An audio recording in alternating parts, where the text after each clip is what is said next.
Inilah headlines pukul 9 waktu Indonesia Barat. Pemirsa, pegawai pajak Rafael Aluntri Sambodo hari ini menjalani klarifikasi di KPK terkait harta jumbo yang ia miliki buntut kasus penganiayaan yang dilakukan oleh anaknya Mario Dandi.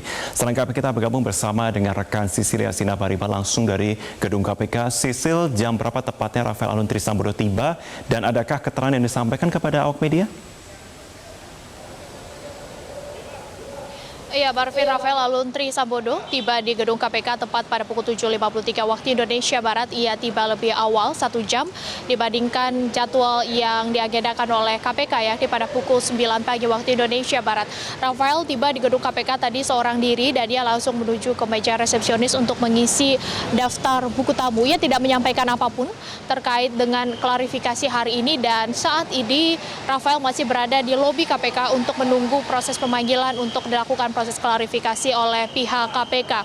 Dan nantinya Rafael Aluntri Sambodo ini juga turut akan memberikan klarifikasi bersama dengan pihak dari Direktorat LHKPN atau Direktorat dari Laporan Harta Kekayaan dan juga Penyelenggara Negara. Dan saat ini masih menunggu untuk proses selanjutnya. Marvin. Sisil, apa yang hendak digali oleh KPK dari yang bersangkutan? Tentu Marvin, yang hendak digali oleh KPK adalah terkait dengan harta jumbo yang ia miliki. Rafael diketahui memiliki harta mencapai 56 miliar rupiah pada Desember 2021 yang lalu, padahal ia merupakan eselon 3 di Kementerian Keuangan dan terakhir menjabat sebagai Kepala Bagian Umum di kantor wilayah Direktorat Jenderal Pajak di Jakarta Selatan. Sehingga inilah yang hendak digali oleh pihak dari Kementerian Keuangan. Dan saat ini kami bisa menunjukkan, Marvin, ini adalah kondisi bagaimana Rafael Aluntri Sambodo hendak menuju ke lantai 2 di gedung KPK untuk dilakukan proses klarifikasi oleh pihak KPK. Saat ini Rafael masih berada di ruang tunggu atau di lobi dan ini adalah kondisi terkini di lobi KPK, di mana Rafael masih menunggu proses pemanggilan. Dan tentu Marvin, kembali kami sampaikan klarifikasi yang akan dilakukan oleh KPK ini untuk mencari tahu dari mana sebenarnya harta yang didapatkan oleh Rafael sehingga ia bisa memiliki harta mencapai 56 miliar rupiah. Dan nantinya tentu juga akan mencari tahu dari mana sebenarnya sumber kekayaan tersebut, termasuk mengenai mobil Rubicon dan juga motor Harley Davidson yang muncul di media sosial. Apakah memang itu merupakan harta dari Rafael Aluntri Sambodo ataukah tidak? Klarifikasi yang dilakukan oleh KPK pada hari ini juga sekaligus menjadi indikasi awal KPK untuk melakukan pemeriksaan lanjutan atau untuk melakukan mencari tahu lebih lanjut apakah ada dugaan tindak pidana di dalam kasus ini. Artinya permulaan dilakukan oleh KPK hari ini dengan melakukan klarifikasi terhadap Rafael Aluntri Sambodo. Jika kita melihat, Marvin, harta yang dimiliki oleh Rafael Aluntri Sambodo ini memang cukup besar. Di tahun 2013 ia memiliki harta mencapai 21 miliar rupiah. Kemudian di tahun 2018 hartanya melonjak mencapai 44 miliar rupiah dan Desember 2021 yang lalu hartanya mencapai 56 miliar rupiah. 56 miliar rupiah ini terdiri dari 51 miliar merupakan aset tanah dan bangunan, kemudian juga ada kendaraan dan juga surat berharga lainnya. Pihak dari Kementerian Keuangan sebenarnya juga sudah menunjukkan komitmen mereka untuk terus mencari tahu dan juga menggali dan juga memastikan bahwa pihak seluruh pegawai di Kementerian Keuangan merupakan karyawan ataupun merupakan pegawai yang memiliki harta yang transparan dan juga terbuka kepada publik. Sehingga Kementerian Keuangan juga terus menggandeng PPATK dan juga KPK untuk mencari tahu lebih lanjut bagaimana keuangan ataupun harta yang dimiliki oleh seluruh jajaran, terutama jajaran petinggi di Kementerian Keuangan. Kita akan menunggu, Marvin, nanti apa yang akan disampaikan oleh pihak KPK terkait dengan hasil klarifikasi yang dilakukan terhadap Rafael Aluntri Sambodo pada pagi hari ini. Marvin. Sisi satu lagi terkait dengan alur dari proses pemeriksaan dari KPK. Apakah Anda sudah mendapatkan konfirmasi baik itu dari juru bicara KPK ataupun dari pihak lain terkait dengan setelah ada klarifikasi ini, proses apa selanjutnya yang akan dilakukan untuk pemeriksaan? Iya, Marvin, tentu yang pertama dilakukan adalah proses klarifikasi, artinya mencocokkan laporan yang sudah disampaikan oleh PPATK kepada KPK ini apakah benar harta yang dimiliki oleh Rafael Aluntri Sambodo ini sama dengan yang ia laporkan di LHKPN, termasuk juga untuk mencari tahu apakah mobil Rubicon ataupun sepeda motor Harley Davidson yang muncul di media sosial ini benar-benar milik dari Rafael Aluntri Sambodo. Kemudian nantinya KPK akan mendalami keterangan-keterangan tersebut. Dan tadi kami sempat berbincang juga dengan salah satu pengamat pajak yang berada di lokasi ini, yang berada di KPK. Nantinya tentu akan dicari tahu lebih lanjut apakah ada dugaan tindak pidana di situ. Kemudian akan dilakukan pembuktian, baik itu pembuktian terbalik dari Rafael Aluntri Sambodo sendiri mengenai harta-harta yang ia miliki. Namun semuanya, Marvin, tentu sesuai dengan mekanisme dan juga regulasi yang sudah dimiliki oleh KPK untuk menentukan apakah ada tindak pidana di balik harta ataupun dibalik klarifikasi yang dilakukan hari ini oleh pihak KPK terhadap Rafael Aluntri Sambodo. Tidak menutup kemungkinan jika memang ada tindak pidana yang bisa terjadi di balik kasus ini adalah tindak pidana pencucian uang atau TPPU. Kembali ke Anda, Marvin. Baik, Sisil, kami akan nantikan informasi terkini dari Anda selanjutnya. Terima kasih pemirsa. Masih dari KPK, kami akan kembali hadirkan untuk informasi yang sudah kami tangkap tadi terkait dengan Rafael Aluntri Sambodo yang memenuhi panggilan dari KPK pada pukul 7:53 sesuai dengan konfirmasi rekan kami memantau langsung dari gedung KPK. Sebelumnya memang dijadwalkan kali ini agenda pemeriksaan kepada Rafael Alun adalah klarifikasi mengenai rekening jumbo ataupun juga laporan harta kekayaan yang dimiliki dan dinilai cukup aneh oleh sejumlah pihak. Untuk itu KPK hari ini memang rencananya akan melakukan klarifikasi ataupun pemanggilan terkait dengan klarifikasi harta kekayaan dari Rafael Aluntri Sambodo. Dan memang ini menjadi salah satu materi yang akan ditanyakan mengenai bagaimana Rafael Alun ini bisa memperoleh harta kekayaan tersebut. Dan harta kekayaan ini pun juga meliputi sejumlah hal, pemirsa, di antaranya menurut pihak KPK adalah pendalaman kepemilikan sejumlah barang mewah dari Rafael Alun, termasuk di antaranya mobil berjenis Jeep Rubicon, motor bermerek Harley Davidson yang sempat dipamerkan oleh sang anak di media sosial. Kita akan nantikan juga perkembangan terkini selanjutnya. Keluarga besar Mariati Kuding menyebut hingga Pemanggilan mantan pejabat pajak Rafael Aluntri Sambodo bisa menjadi membuka fakta adanya dugaan kekayaan tidak wajar yang dimiliki pejabat lain. Selengkapnya kita akan bergabung bersama dengan rekan Naila Husna akan membahas lebih lanjut terkait dengan hal ini. Naila, saya persilakan.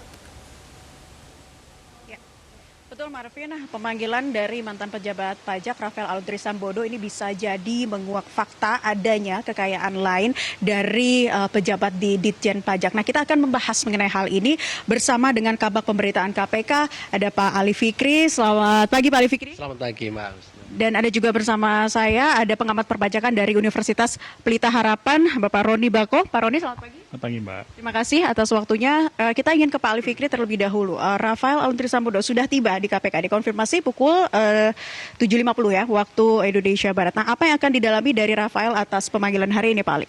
Betul, Mbak. Jadi panggilan sudah diserahkan pada tanggal 27 Februari dan diterima langsung yang bersangkutan untuk hadir hari ini jam 9 ya. Namun sebelum jam 8 tadi yang bersangkutan sudah hadir di Gedung Merah Putih KPK sehingga nanti jam 9 tim LHKPN akan melakukan pemeriksaan dalam konteks verifikasi dan klarifikasi ya. Karena tentu perlu menjadi pemahaman bersama bahwa ini aspek pencegahan ya. Aspek pencegahan tindak pidana korupsi sehingga dilakukan oleh Direktorat LHKPN di bawah Kedeputian Pencegahan dan Monitoring. Yang menjadi pertanyaan kemudian kan apa yang akan ditanyakan kan begitu ya. Tentu beberapa aspek-aspek di dalam LHKPN itu kan misalnya terkait dengan perolehan dan kemudian bukti-bukti apa ya, sehingga kemudian yang bersangkutan melaporkan harta kekayaan sebagaimana tertuang di dalam format LHKPN yang sudah disiapkan oleh KPK begitu ya.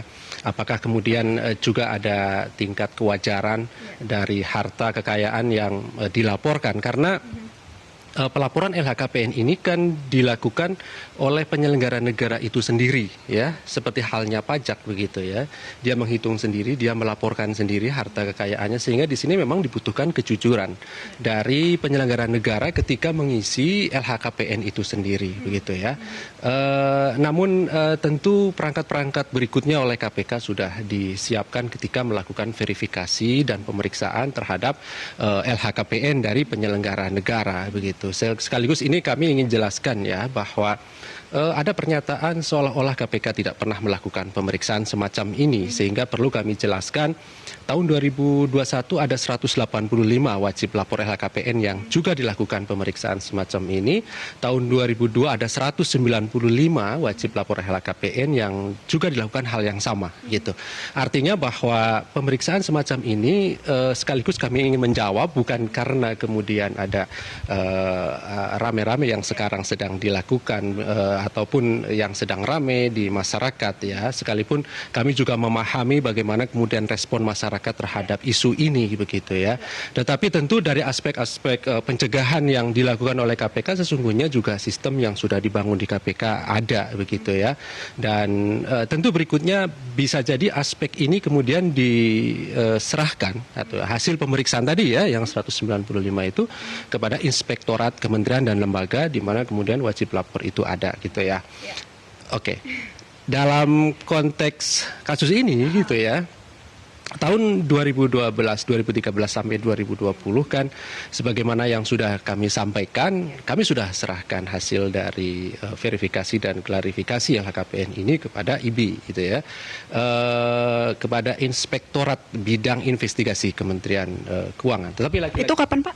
2020 gitu ya. Dari hasil pemeriksaan yang 2012 sampai kemudian 2019, 2020 sudah diserahkan. Nah, tapi kemudian kan ini sekali lagi di awal kami sampaikan ini aspek pencegahan ya, sehingga pemeriksaan ini tentunya adalah aspek administratif. Begitu ya. Ini adalah pemeriksaan untuk aspek administratifnya. Tapi tadi seperti Pak Ali katakan memang sempat ada pemeriksaan LHKPN 2012 sampai 2019 dan 2020. Namun ditemukan ketidaksesuaian di situ, Pak. Bisa dijelaskan? Iya, jadi ada beberapa hal yang diduga tidak sesuai dengan profilnya seperti itu. Sehingga ini yang seharusnya dari aspek administratif tadi itu bagian dari pertimbangan untuk misalnya promosi, mutasi dan lain-lain begitu ya. Jadi aspek LHKPN ini memang kemudian dipergunakan oleh inspektorat, kementerian, lembaga itu dari aspek administratif, misalnya syarat seorang penyelenggara negara tadi itu untuk dipromosikan, dimutasikan, ikut bidding misalnya jabatan yang lebih tinggi. Nah, itu menjadi pertimbangan-pertimbangan seharusnya yang kemudian dilakukan dari aspek hasil pemeriksaan yang diduga tidak sesuai dengan profilnya oleh KPK begitu ya. Itu yang oleh karena itu KPK juga sesungguhnya juga mendorong seluruh inspektorat di kementerian, lembaga, bahkan saya ke pemerintahan daerah ya, kalau kemudian ditemukan aspek tadi itu ya, ketidaksesuaian profil dan kemudian dilakukan pemeriksaan oleh KPK dan disampaikan ya ditindaklanjuti ketika kemudian misalnya ada promosi, mutasi ya tidak menjadi pertimbangan yang bersangkutan untuk bisa dipromosikan, dimutasikan sebagai sanksi administratif kepada yang bersangkutan. Bahkan aspek ini, aspek kepatuhan juga tentu harus menjadi pertimbangan. KPK kan selalu mengumumkan ya bahwa per 31 Maret 2023 misalnya untuk tahun ini kan batas akhir dari penyampaian LHKPN. Kemarin di Kementerian Keuangan misalnya ada 13.000 sekian yang belum gitu ya. Saya katakan belum karena memang waktunya juga belum selesai kan 31 Maret 2023 ini, sehingga harapannya nanti ke depan bisa kemudian diikuti juga oleh seluruh kementerian dan lembaga untuk melaporkan harta LHKPN ini bagi wajib lapor LHKPN sehingga masing-masing bisa mencapai 100%, semuanya sudah diserahkan kepada KPK. Gitu. Pak Ali, kita juga ingin berbincang sama Pak Roni. Pak Roni, kalau melihat harta dari pejabat pajak eselon 3 ya, Rafael Aluntri Sambodo senilai 56 miliar rupiah. Kalau menurut Anda sebagai pengamat perpajakan, wajar tidak? Ya, kewajaran itu memang relatif ya. Maksudnya kalau memang penyelenggara negara melaporkan LHKPN itu kan biasanya diperiksa atasan langsung. Nah, disitulah ada kunci pertamanya. Kalau atasan langsung itu biasanya berjenjang 5 tingkat baru diserahkan ke KPK. Jadi kalau memang udah diserahkan KPK itu dianggap sudah benar oleh instansi, ya berarti ya benar. Nah masalahnya ketika KPK melakukan verifikasi administrasi ternyata ada ketidaksesuaian, berarti apa yang sudah dilakukan oleh instansi itu juga salah juga sebenarnya tadi. Jadi memang itu yang harus dibenahi tadi, bahwa tidak mungkin dilaporkan sebagaimana mestinya. Apalagi kalau di Kementerian Keuangan itu kan sudah jelas disebutkan bahwa melaporkan apa sesuatu terus ditanyakan langsung. Nah kalau kita perhatikan kenaikan harta yang bersangkutan itu kan cukup fantastis kan. Tadi mungkin menurut saya sih ada masalah di internal yang bersangkutan ya tadi. Kenapa tidak dijalankan? Ya, ketika KPK mengambil alih administrasi ditemukan ketidaksesuaian, ya berarti kan ada masalah di internal mereka itu tadi. Ya, jadi memang harus selanjutnya juga harus dilihat siapa atasan langsung di masa itu, sehingga ketika sampai 56 miliar sekarang ya orang heboh itu tadi. Netizen heboh, ya semua heboh. KPK juga jadi heboh juga kan itu tadi. Ya itu berarti kalau menurut Anda memang untuk ukuran 23 tahun ya bekerja untuk pegawai atau pejabat pajak eselon 3 masih wajar? Kalau 23 tahun 56 M dan tidak ada verifikasi dari tahun pertama, ya menurut saya wajar aja. Tapi kalau misalnya tahun pertama dia tiba-tiba 5 miliar atas langsung bertanya, dapat dari mana? Tapi harus ada pembenahan terkait dengan jenjang pelaporan dari harta kekayaan itu. Atau terkait pembenahan harus lapor ke atasan gitu ya, apa yang didapat dari hasil bekerja selama ini. Seperti itu ya Pak, seharusnya. Oke, nanti kita akan membahasnya lebih lanjut pemirsa, masih bersama dengan pengamat perpajakan Pak Roni Bako dan juga Kabak Pemberitaan KPK Ali Fikri. Sesaat lagi tetap bersama kami di Breaking News Metro TV. Di belakang saya ini merupakan sebuah kos-kosan di Jalan Mendawai, kawasan Kebayoran Baru, Jakarta Selatan. Dan kos-kosan ini diduga milik Rafael Alun Trisambodo, mantan pejabat pajak yang namanya belakangan ini sering disebut usai anaknya, Mario Dandi, menjadi tersangka dalam kasus penganiayaan. Jika dilihat dalam aplikasi pencari kos, kos-kosan ini satu kamarnya mematok harga 3,5 juta per bulan. Memang tidak diketahui berapa banyak kamar yang ada di dalam kos-kosan ini. Namun jika setidaknya kos-kosan ini memiliki 10 kamar di dalamnya, maka Rafael per bulannya setidaknya dapat meraup pemasukan sekitar 35 juta per bulannya atau 420 juta per tahunnya. Usai kasus penganiayaan yang dilakukan oleh anaknya ini menjadi perhatian publik, kini harta kekayaan Rafael juga menjadi sorotan. Pasalnya, Rafael yang menjadi pejabat eselon 3 sebagai Kabak Umum Ditjen Pajak Kanwil Jakarta Selatan II ini memiliki harta kekayaan mencapai 56 miliar rupiah. Berdasarkan data dari LHKPN, Rafael memiliki sejumlah aset berupa tanah dan juga bangunan, yaitu 3 tanah di Sleman dan Manado, serta 2 bangunan di Manado, 4 bangunan di Jakarta Barat, dan juga 1 bangunan di Jakarta Selatan. Selain aset berupa tanah dan juga bangunan, Rafael juga memiliki aset lainnya, yaitu aset bergerak, seperti mobil Toyota Camry tahun 2008 dan juga Toyota Kijang tahun 2018. Selain Rafael, ternyata kini sang istri juga menjadi sorotan. Erni Mike Torondek, ibu dari tersangka Mario Dandi, ini dikabarkan kerap memamerkan kemewahan di sosial medianya. Ia merupakan seorang pengusaha berdarah Manado dan dikabarkan memiliki restoran di Yogyakarta bernama Bilik Kayu Heritage. Erni juga tidak sekali dua memamerkan barang-barang mewah yang ia miliki, seperti tas mewah dengan harga yang fantastis hingga ia dijuluki sebagai Miss Dior. Ia juga dikabarkan memiliki beberapa aset berupa tanah dan juga bangunan di Manado, yaitu berupa perumahan elit di kawasan Ring Road. Meski begitu, pihak dari Rafael belum mengeluarkan klarifikasi apapun soal harta kekayaan yang dimilikinya. adalah hal yang wajar jika publik mempertanyakan soal harta kekayaan yang dimiliki oleh dirinya dan juga keluarganya. Pasalnya jika kita bandingkan dengan gaji yang didapatkan oleh Rafael sebagai pejabat eselon 3, ia mendapatkan gaji sebulannya sekitar 2.900.000 hingga 5.600.000 rupiah serta tunjangan kinerja sebesar 27 juta rupiah hingga 46 juta rupiah. Dengan gaji yang ia dapatkan, apakah mungkin Rafael dan keluarganya memiliki kemewahan yang sefantastis itu? Dari Jakarta, Nurul Zenita, Yahdin Syafrizal, Media Group Network.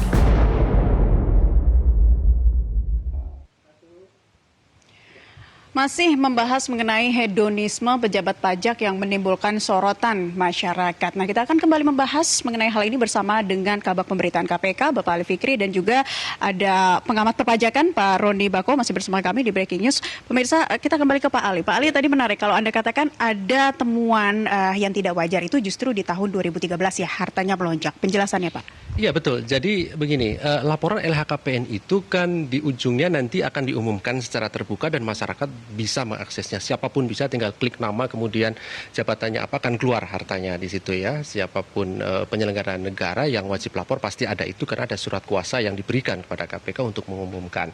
Nah, memang untuk harta dari yang sedang ramai ini itu di tahun 2013, 2013 itu memang sudah ada mulai peningkatan ya. Tetapi memang kemudian kan harus dilakukan verifikasi dari arah sana gitu. Makanya kemudian KPK akan lakukan itu gitu ya. Apakah ada tingkat kewajaran kenaikan dari harta benda dari penyelenggara negara. Tetapi memang harus kita pahami ya, hampir kemudian aset itu kan ada kenaikan-kenaikan, terutama aset tidak bergerak ya, seperti tanah ya. Bisa jadi aset tanah itu mengalami kenaikan harga setiap tahun, bahkan kemudian kalau tempatnya strategis bisa jadi nilai langsung fantastis misalnya. Ya. Ini kan juga bagian dari penilaian kewajaran di dalam klarifikasi LHKPN. Apakah kemudian angka yang dicantumkan oleh yang bersangkutan di dalam format form LHKPN itu wajar atau tidak? Tentu kami nanti akan lakukan analisis sampai ke sana, begitu ya. Tapi poinnya adalah bahwa lagi-lagi ini terkait dengan kejujuran dari si wajib lapor LHKPN itu sendiri. Yang menjadi pertanyaan menariknya kan bagaimana kalau kemudian harta yang tidak dilaporkan di dalam LHKPN. Ini kan sedang ramai ya, kemarin ada beberapa kendaraan mewah yang kemudian tidak dilaporkan misalnya. Lagi-lagi ini kembali ke tingkat kejujuran dari penyelenggara negara itu sendiri. Nah, kami pastikan ketika KPK melakukan pemeriksaan, tadi di awal kami sampaikan ya, 195 misal di tahun 2022. Itu kemudian aspek pencegahan kami sampaikan inspektorat, aspek penindakannya kami gunakan untuk penanganan perkara di KPK. Kami pastikan setiap tersangka di KPK itu pasti ada unsur penyelenggaraan negaranya kan, dan itu ada wajib lapor LHKPN. Maka kemudian ada kewajiban dia untuk membuktikan sebaliknya dari harta yang ada di LHKPN. Kalau kemudian aspek penindakannya kan misalnya kita bisa upaya paksa misalnya pemblokiran rekening ya. Di LHKPN misalnya ada dilaporkan hanya dua rekening misalnya, sedangkan KPK minta ke BI ternyata lebih dari itu, misalnya 10, maka 8 itulah yang kemudian bisa dilakukan pendalaman dari aspek penindakan, gitu ya. Aspek penindakan kemudian kemana aliran uang itu? Karena misalnya kalau kita bicara LH, PPATK itu kan ujungnya di TPPU, tindak pidana pencucian uang. Bagaimana kemudian dia menyamarkan, dia menyembunyikan, dia membelanjakan dari harta bendanya, sekalipun itu disembunyikan, itu bisa di-tracing ketika kemudian kita sudah bicara aspek penindakan, gitu ya. Tetapi kalau dari aspek LHKPN, dari pencegahan dan administratif, tentu kan tidak bisa dilakukan karena bukan ranah pro justia, ranah-ranah penindakan yang bisa dilakukan upaya paksa. Gitu. Nah, ini juga menarik untuk kita ketahui mengenai proses pemeriksaan atau pelaporan gitu ya dari harta kekayaan nih. Kalau Pak Roni mengatakan tadi kan mengenai jenjang yang seharusnya dilakukan ya, gitu. Itu seperti apa sih, Pak? Ya, jenjangnya tadi ya, setiap penyelenggara negara itu memang mengisi LHKPN kewajiban dengan benar ya. Tadi ini harus penting dengan benar, karena benar itu menentukan kejujuran. Kalau tidak benar tidak mungkin ada kejujuran. Nah, atasan langsung itu melihat ada berapa daftarnya. Ini benar atau tidak. Itu proses administrasi pendidikan KPK harus dilakukan. Kalau tidak benar, dicatat. Dia mengatakan bagaimana membuktikannya. Nah itu berjalan sampai ke atas, baru disampaikan ke KPK tadi. Nah mungkin itu tadi bisa terjadi ada harta ataupun yang tidak dilaporkan. Nah itu tadi memang bisa lari ke TPPU tadi. Jadi kita harus pisahkan satu administrasi tentang harta yang dilaporkan, terus yang tidak dilaporkan itu tadi pasti itu akan melakukan pencucian uang. Nah tinggal sekarang bagaimana penegak hukum. Tapi minimal kalau atasan langsung tahu nih, tahu bahwa ada harta yang tidak dilaporkan, ya seharusnya dia wajib melaporkan. Memberi catatan, minimal bisa diajukan ke komisi disiplin pegawai tadi bahwa yang ini ada gini, seharusnya tidak boleh mutasi atau rotasi karena sudah diatur di PP yang boleh naik mutasi rotasi itu kalau tidak ada catatan dari atasan langsung maupun tim disiplin. Nah saya tidak tahu nih kalau tadi Pak Fikri bilang sudah ada catatan dan itu kok itu diabaikan.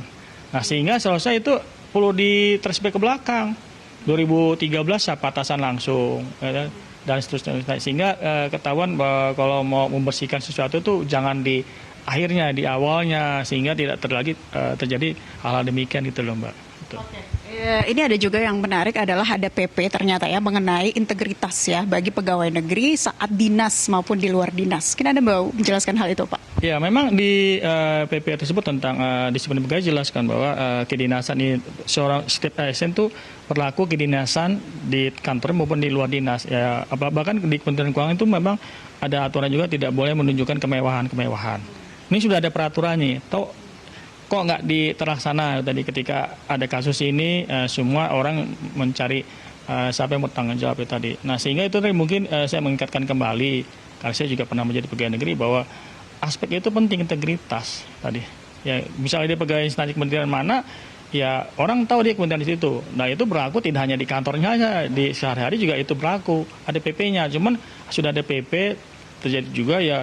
Pengawasan itu gimana? Itu aja pertanyaan saya. Apakah ini juga semacam menjadi wake up call ya buat pejabat-pejabat ini ya ASN terkait pelaporan dari harta kekayaan? Bagaimana tanggapan Anda terkait mereka yang belum melaporkan LHKPN?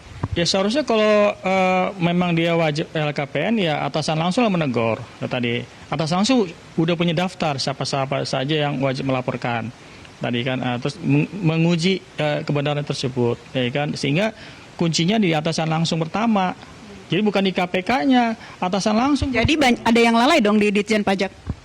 Saya nggak mengatakan lalai ya, maksudnya saya bukan penegak hukum ya. Tapi kan secara teori atasan langsung itu bertugas memeriksa LKPN, menguji LKPN, ada catatan sampaikan atasan langsung maupun panitia disiplin pegawai tadi. Itu menjadi dasar eselon 1 untuk memindahkan.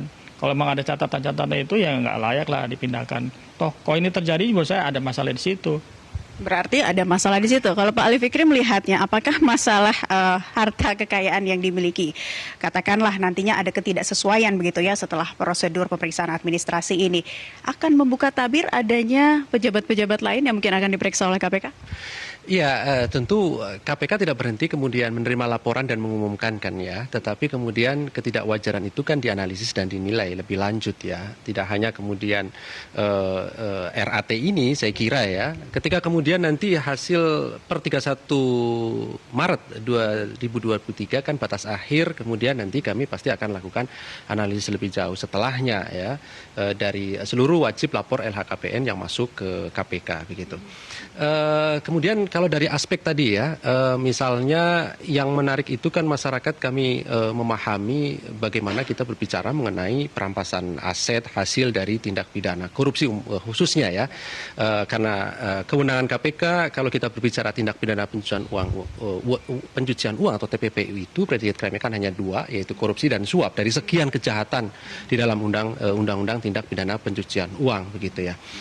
Undang-undang perampasan aset menjadi penting untuk kemudian segera disahkan saya kira ya. Ini momen yang tepat karena KPK juga sudah lama mendorong ini gitu ya.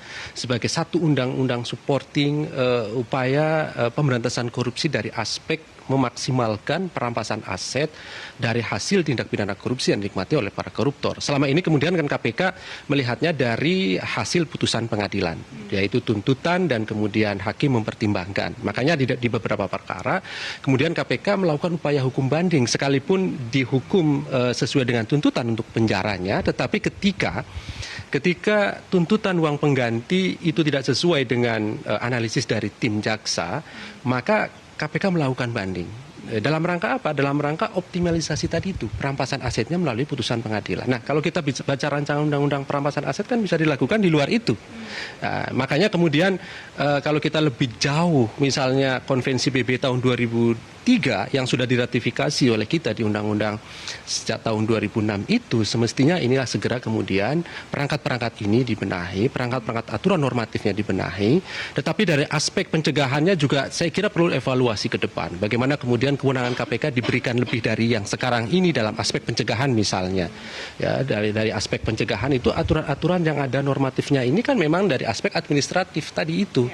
Sanksinya juga kemudian diberikan sanksi administratif. Tapi betul kata Pak Roni tadi, lagi-lagi kembali kepada atasannya yang kemudian sudah diserahkan informasi dan data dari KPK ketika melakukan verifikasi, untuk harapannya semestinya ketika ada persoalan terkait dengan LHKPN-nya maka promosi, mutasi itu harus dipertimbangkan untuk tidak ditindaklanjuti, kan seperti sebagai sanksi terhadap penyelenggara negara atas karir dia ke depannya begitu. Bahkan kemudian aspek kepatuhan juga harus dipertimbangkan, ketika dia tidak patuh melaporkan juga harus dipertimbangkan agar kemudian tidak diikutkan dalam promosi, mutasi, bahkan kemudian yang lainnya dari aspek-aspek kepegawaiannya. Ini tentunya banyak aspek yang harus diperhatikan untuk melakukan pembenahan bersama begitu. Bukan hanya dari Direktorat Jenderal Pajak saja nih Pak Roni, tapi juga kementerian, lembaga, Pemda. Apa yang harus dilakukan terkait pembenahan pelaporan harta kekayaan? Ya mungkin itu tadi ya, karena masyarakat menilai ataupun yang mantan-mantan ini menilai hukuman cukup ringan, ya kan tadi kan KPK hanya mendakwa, terus kan yang ujungnya kan pengadilan kan. Ternyata pengadilan cuma 2 tahun 4 tahun, ya pasti saya bisa merasakan rasa KPK udah capek-capek kok cuma segitu doang.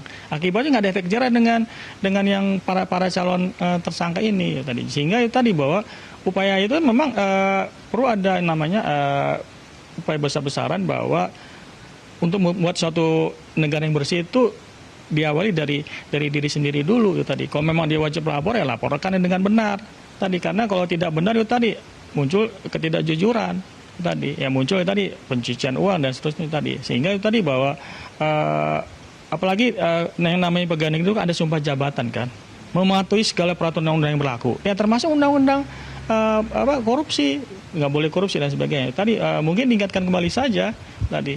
Nah, walaupun saya juga agak ragu juga karena orang Indonesia diingatkan bisa lupa lagi tadi. Pak Ali, mungkin silakan ditanggapi apa yang sama. Ya, betul. Makanya kemudian begini, strategi KPK yang kemudian dilakukan saat ini kan kita sebut dengan Trisula tadi ya. Kita secara simultan terus-menerus lakukan upaya tata kelola pemerintahan dari segala aspek ya. Kita tutup celah-celah korupsi melalui pencegahan, kemudian pendidikan anti korupsi masyarakat, dan kita semua tentunya termasuk penyelenggara negara, baru kemudian yang ketiga aspek penindakan itu harus dilakukan secara simultan, secara bersama-sama begitu. Oleh karena itu tentu sekali lagi ini juga perlu peran serta masyarakat, kita semua termasuk penegak hukum gitu ya. Kalau tadi Pak Roni sampaikan, oke, muara kalau penegakan hukum, penindakan kan di pengadilan. Ya, makanya kemudian KPK masuk di wilayah itu melalui penindakannya. Misalnya tangkap tangan di Mahkamah Agung kemarin dengan menetapkan sekarang 15 orang sebagai tersangka. Ya tentu dalam upaya untuk terus memperbaiki dunia peradilan kita gitu ya.